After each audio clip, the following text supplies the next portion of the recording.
السلام عليكم ورحمة الله وبركاته. دلوقتي هنعمل مع بعض العدس. لازم الاول نقول بسم الله ونصلي على سيدنا محمد، واشتركوا في القناة وفعلوا الجرس عشان يوصلكم كل جديد. حاطين هنا مية اهي، هنحط معانا بصلاية مقطعينها، 4 حبات طماطم، فلفل حار، ونحطهم هنا في المية.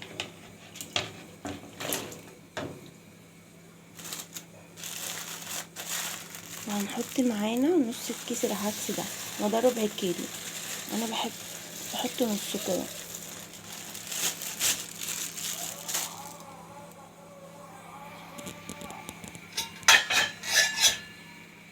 طبعا شتا يعني عدس بقى وتسقيت عدس وحاجات من دي. نقلبه كده ونسيبه بقى مع بعض شويه. بس كده يا جماعه بقى كده خلاص، يعني هو كده خلاص اتسلق. دلوقتي بقى هنضربه في الخلاط. بصوا كده خلاص اهو. دلوقتي بقى هنضربه بقى ايه في الخلاط.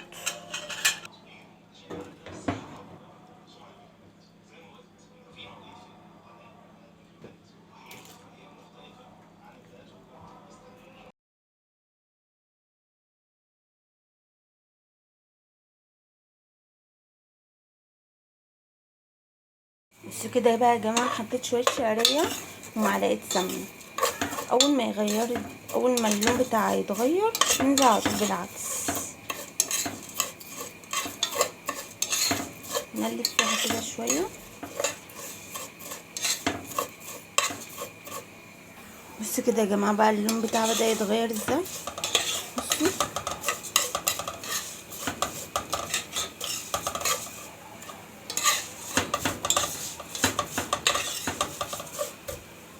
كده بقى ايه، هننزل بقى بالعدس، نقول بسم الله.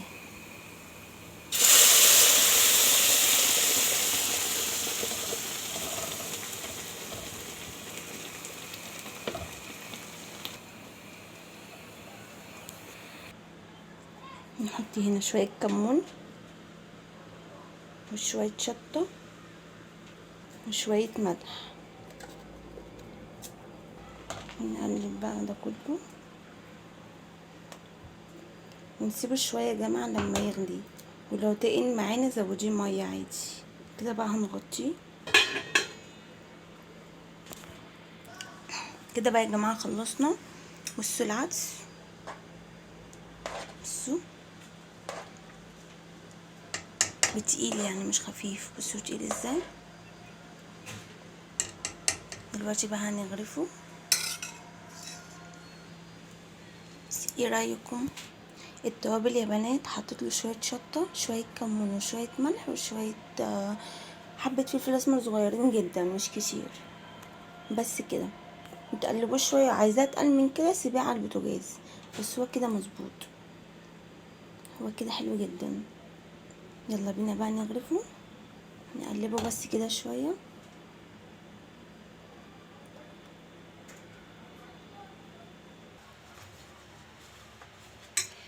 يلا الف هنا على لكم، جربوه وقولوا لي ايه رايكم. يلا سلام عليكم.